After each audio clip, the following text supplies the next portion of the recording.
आखिर कैसे हुआ मंगल ग्रह पर जीवन नष्ट? कैसे लाखों एलियन जीवों ने रातों रात गंवाई अपनी जान? और क्या भविष्य में होगा मंगल ग्रह पर जीवन संभव? दोस्तों, आपने ये कई बार सुना होगा कि पृथ्वी के बाद सौर मंडल के किसी दूसरे ग्रह पर जीवन की कल्पना की जा सकती है, तो वो है मंगल ग्रह। हालांकि हमारी आकाशगंगा की तरह ही पूरे ब्रह्मांड में 2 लाख करोड़ से भी ज्यादा गैलेक्सीज हैं, जिनमें अनगिनत ग्रह, उपग्रह और उल्कापिंड मौजूद हैं। और वैज्ञानिकों का मानना है कि ब्रह्मांड में और भी ऐसे ग्रह मौजूद हैं जहां जीवन पनपता है। हालांकि ये एलियंस हमारी तरह हैं या नहीं, ये तो नहीं पता, मगर वो जीवित जरूर होंगे। जबकि साथियों, कुछ वैज्ञानिकों का दावा ये भी है कि पृथ्वी पर जीवन मंगल ग्रह से यात्रा करके आया है। तो अब सवाल ये आता है कि अतीत में ऐसा तो क्या हुआ था कि अचानक इस हरे भरे ग्रह से जीवन का नाश हो गया? उन जीवों का क्या हुआ जो मंगल ग्रह पर रहा करते थे? और वो कौन सा प्रलय था जिसने हरे भरे मंगल ग्रह को नष्ट करके एक रेतीला बेजान ग्रह बनाकर छोड़ दिया? जानने के लिए इस वीडियो को अंत तक जरूर देखिएगा। दोस्तों, आज से करीब 4.5 अरब साल पहले हमारी आकाशगंगा के केंद्र में मौजूद ओराइन नेब्यूला ने एक सूर्य या सूरज नाम के तारे को जन्म दिया था। ये तारा आकार में काफी बड़ा और गर्म था और फॉर्मेशन के शुरुआती चरणों में इस तारे में कई तरह के आंतरिक और बाहरी बदलाव हुए और उन्हीं बदलावों के कारण सौर मंडल के 9 ग्रहों का निर्माण हुआ। इसलिए सूर्य को ग्रहों का जन्मदाता भी कहा जाता है। सूर्य में से जन्मे सभी ग्रह शुरुआत में बेहद गर्म थे, लेकिन सूर्य की तरह ग्रहों के पास खुद से गर्मी पैदा करने का कोई जरिया नहीं था। इसलिए उन्होंने ठंडा होना शुरू कर दिया। हमारे पड़ोसी ग्रह मंगल पृथ्वी से कद में करीब आधा और सूर्य से काफी दूर है, इसलिए उसकी सतह तेजी से ठंडी होने लगी थी और पृथ्वी से करोड़ों वर्ष पहले ही मंगल ग्रह पर जीवन के लिए आदर्श तापमान बन गया था। जहां एक ओर पृथ्वी में हजारों ज्वालामुखियां उबल रही थीं, वहीं मंगल ग्रह पर स्वच्छ पानी की नदियां बहने लगी थी, जिसकी पुष्टि मंगल ग्रह पर भेजे गए कई ऑर्बिटर और रोवर मिशन ने की है। पानी के इन्हीं महासागरों में सबसे पहले जीवन की शुरुआत हुई थी और ये जीव थे माइक्रो ऑर्गेनिज्म, यानी बहुत ही छोटे बैक्टीरियाज। एवोल्यूशन से जुड़ी हुई लगभग सभी थियरीज यही कहती है कि पानी में ही हर ग्रह पर जीवन की शुरुआत इन्हीं माइक्रो ऑर्गेनिज्म से होती है और फिर समय के साथ जब इनका विकास होना शुरू होता है तो ये अलग अलग जीवों में तब्दील होने लगते हैं और लाखों सालों बाद इनमें से कुछ जीवों की प्रजातियां एडवांस सिविलाइजेशन का रूप लेती हैं, बिल्कुल हम इंसानों की तरह। और मंगल ग्रह के केस में हमें इसे मार्शियन एलियंस कहकर पुकारना होगा। मंगल ग्रह की सतह, वातावरण और लाइफ साइकिल पर की गई खोज से कुछ वैज्ञानिकों ने यह बात सामने रखी है कि मंगल ग्रह पर भी जीवन पृथ्वी की तरह ही step by step evolution process के जरिए ही विकसित हुआ होगा, यानी कि वहां भी सबसे पहले महासागरों में बैक्टीरियाज का जन्म होकर विकास होकर कई जीवों के जीवन की शुरुआत हुई होगी, जिसके बाद उन समुद्री जीवों ने खाने की तलाश में पानी से बाहर निकलकर जमीन पर कदम रखा होगा और जमीन पर रहते हुए विकास के कई चरणों से गुजरने के बाद एक प्रजाति इंसान की तरह विकसित हुई होगी और बाकी प्रजातियां यानी कई तरह के जानवर भी मंगल पर पनपे होंगे। ये सचमुच ऐसा ही होता है, लेकिन वास्तविकता यह है कि मंगल ग्रह के जीवन काल को इतना विकसित होने का मौका ही नहीं मिल पाया था, क्योंकि मंगल ग्रह पर जीवन शुरू होने की कहानी की समाप्ति हमारी सोच से काफी पहले हो चुकी थी। दरअसल जब मंगल ग्रह पर बहने वाले विशाल महासागरों में माइक्रोबियल बैक्टीरियाज पनप रहे थे और धीरे धीरे विकास की सीढ़ी चढ़ रहे थे, तभी अचानक एक ऐसा हादसा हुआ जिससे रातों रात मंगल ग्रह के जीवन के नामो निशान मिटा दिए गए। दरअसल हम बात कर रहे हैं उस एस्टेरॉयड की जिसने मंगल ग्रह पर जीवन नष्ट कर दिया था।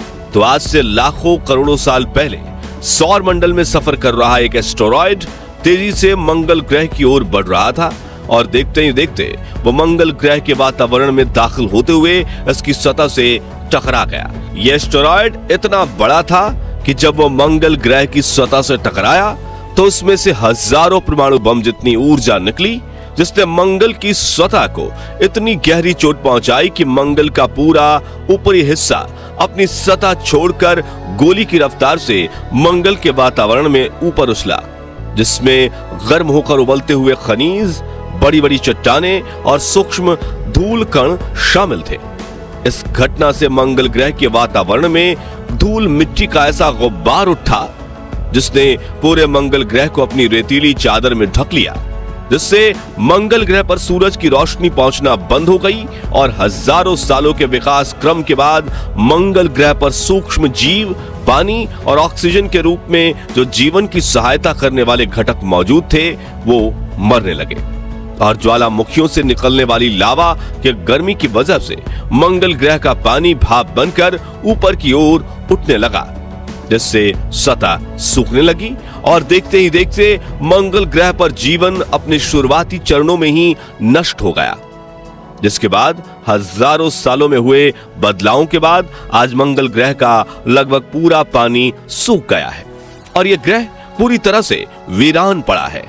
लेकिन वैज्ञानिकों का मानना है कि हम कृत्रिम प्रक्रियाओं का सहारा लेकर भविष्य में मंगल पर जीवन की शुरुआत कर सकते हैं और इंसानों की जरूरत के हिसाब से हम मंगल ग्रह पर जीवन की शुरुआत कर सकते हैं। जी हां, सतह की गहराइयों में अब भी थोड़ा पानी मौजूद हो सकता है, इसलिए दुनिया भर की स्पेस एजेंसीज मंगल ग्रह पर मिशन भेजकर मंगल के रहस्यों से पर्दा उठाने की कोशिश में लगी हुई हैं। दोस्तों, आपको बता दें कि जिस तरह मंगल ग्रह पर एस्टेरॉयड टकराने से वहां का जीवन नष्ट हुआ था, वैसे ही पृथ्वी के साथ एक ग्रह टकराने की वजह से यहां जीवन की शुरुआत हुई थी। दरअसल जब मंगल ग्रह से एस्टेरॉयड टकराया था, उसी समय एक ग्रह घूमता हुआ पृथ्वी से भी आ टकराया था। ये टक्कर इतनी ज्यादा पावरफुल थी कि इससे पृथ्वी के दो टुकड़े हो गए थे, जिसमें से एक टुकड़े पर हम रहते हैं और दूसरा टुकड़ा उछलते हुए पृथ्वी से 4 लाख किलोमीटर दूर चला गया और वहीं से पृथ्वी की परिक्रमा करने लगा, जिसे हम आज चांद कहते हैं। आपको यह जानकर हैरानी होगी कि वैज्ञानिकों ने कुछ समय पहले ही इस टक्कर का पता लगाया है, लेकिन हमारे पूर्वजों को यह बात पहले से ही पता थी। इसलिए हिंदू पौराणिक ग्रंथों में पृथ्वी को चांद की बहन कहा गया है और हम पृथ्वी को अपनी मां मानते हैं, इसलिए चंदा को मामा या चंदा मामा कहा जाता है। साथियों, इस टक्कर की वजह से पृथ्वी का तापमान धीरे धीरे ठंडा होने लगा, जिससे लाखों सालों के बदलाव की प्रक्रिया के बाद पृथ्वी पर जीवन जीने लायक परिस्थितियां बनने लगी। वहीं रात में रोशनी देने के लिए हमें वरदान के रूप में चांद जैसा खूबसूरत कुदरती उपग्रह मिला था। साथियों, पृथ्वी की इस टक्कर के बारे में जानने के बाद चलिए अब एक बार फिर मंगल ग्रह पर चलते हैं, जहां एस्टेरॉयड्स की टक्कर की वजह से समुद्र का सारा पानी भाप बनकर हवा में उड़ गया था, लेकिन वहां सतह के नीचे ग्राउंड वाटर जरूर मौजूद था और यही भूजल कुछ समय बाद मंगल की विशाल काय ज्वालामुखियों के संपर्क में आया और भाप बनकर मंगल ग्रह के वायुमंडल में उड़ गया, जहां अब समय के साथ धूल की चादर पतली होने लगी थी। इसलिए इस पानी से मंगल के आसमान में एक बार फिर बादल बनने लगे और मंगल ग्रह पर बारिश की शुरुआत हुई। इस घटना से मंगल ग्रह पर दूसरी बार जीवन की शुरुआत हुई, यानी कि जमीन पर छोटे मोटे पानी के गड्ढों में मौजूद माइक्रोबियल बैक्टीरियाज एक बार फिर से पनपने लगे। लेकिन उम्मीद की ये किरण भी जल्दी ही बुझने वाली थी, क्योंकि सूरज से बहुत दूर होने और आसमान में धूल के बादल छाए होने की वजह से मंगल ग्रह पर सूरज की गर्मी ठीक से नहीं पहुंच पा रही थी और इसके गर्भ में भी उतनी गर्मी नहीं थी जो ग्रह की ऊपरी सतह का तापमान गर्म बनाकर रख सके, जिस वजह से मंगल ग्रह का तापमान -डिग्री में जाने लगा और जल्द ही वहां पर फिर से जीवन का अंत हो गया। यही कारण है कि आज भी मंगल ज्यादा से ज्यादा सिर्फ 20 डिग्री सेल्सियस तक गर्म हो सकता है, जबकि रात के समय ये -153 डिग्री सेल्सियस तक ठंडा हो जाता है। वहीं आज भी कई किलोमीटर लंबी धूल भरी आंधियां चलती रहती हैं और समय के साथ इसका वातावरण भी काफी पतला हो गया है। इस वजह से फिलहाल तो मंगल पर जीवन की कल्पना करना एक सपने देखने जैसा है, लेकिन हो सकता है कि हम भविष्य में कृत्रिम उपकरणों का इस्तेमाल करके यहाँ पर जीवन जीने योग्य वातावरण बना सके। तो दोस्तों, अगर भविष्य में मौका मिले तो क्या आप मंगल ग्रह पर जाकर बसना चाहेंगे या फिर नहीं? इस बारे में अपनी महत्वपूर्ण राय हमें कमेंट्स में बताइए।